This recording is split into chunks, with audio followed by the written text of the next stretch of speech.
အာဆီယံအစည်းအဝေးပွဲကိုသက်ခွင့်မရခဲ့တဲ့မေအောင်လှိုင်ကတော့တော်တော်လေးကိုပောက်ကွဲနေတယ်ဗျအာဆီယံကလည်းဒေါ်အောင်ဆန်းစုကြည်နဲ့ကိုအကြက်ကင်ထားတာပါမေအောင်လှိုင်ကတော့သူတက်လာတဲ့ရွေးကောက်ပွဲမှာပေါ့နော်ဒီရွေးကောက်ပွဲကမြန်မာနိုင်ငံရဲ့သမိုင်းတစ်လျှောက်မှာ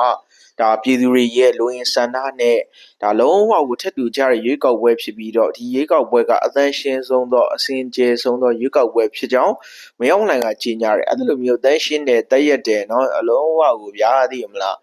လုံးဝအရှုပ်ရှင်းမရှိတဲ့ရွေးကောက်ပွဲပေါ်မှာအာဆီယံကအခုလိုမျိုးနော်သူတို့ကိုလောက်တာကလုံးဝပြည်တွင်းရေးကိုစွတ်ဖက်ရရောက်ကြောင်းနဲ့အခုလိုမျိုးနော်NLD လက်ထက်ကလိုမဲခိုးတာမျိုးမရှိဘဲနဲ့တောင်ပြည်သူကအတိမတ်ပြုတဲ့နော်သူ့လိုသမရဟကိုအာဆီယံအစည်းအဝေးပွဲသက်ခွင့်မပေးတာကအင်မတန်မှဒါမဖြစ်တဲ့အကြောင်းတွေမြောင်းလာကတော်တော်လေးကိုပောက်ကွဲသွားတယ်ပေါ့နော်ဆိုတော့မြောင်းနိုင်ကတော့တော်တော်လေးကိုပောက်ကွဲနေတယ်အာဆီယံဘက်ကနေလည်းသူတို့ရဲ့ကိုယ်စားလှယ်နဲ့နော်အာဆီယံဥက္ကဋ္ဌဖိလစ်ပိုင်နော်ကျွန်တော်ဝန်ကြီးကလည်းဒါကြီးညာထားရပေါ့နော်ဒီသူတို့ရဲ့ကိုယ်စားလှယ်တွေနဲ့အာဆီယံကိုယ်စားလှယ်နဲ့တောင်ဆန်းစုကြည်တွေ့ခွင့်ပေးပါတွေ့ခွင့်ပေးမဲ့တာလည်းတွေ့ခွင့်ပေးမဲ့တာလည်းသူတို့ကစဉ်းစားပေးမယ်ပေါ့နော်အာဆီယံမှာပြန်လည်ပြီးတော့မြန်မာနိုင်ငံပါဖို့ဆိုတော့မြောင်းလှိုင်တို့ကအချက်ခံရပြီတောင်ဆန်းစုကြည်ဒီလားရှင်လားမသိဘူးတပ်ပုံတွေလည်း AI တွေထုတ်ပြန်ဟွာတွေထုတ်ပြန်နေလားတစ်ကိုလင်းနေတော့တာပဲဆိုတော့မြောင်းလှိုင်တို့ကတော့အထက်ရိပ်သွားပါပြီ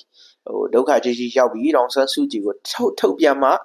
လွတ်ပေးမှသာလေအာဆီယံနဲ့တွေ့ခွင့်ပေးမှသာလေဒါကျွန်တော်တို့အခွင့်အရေးရှိတော့မှာပဲဖြစ်ပါတယ်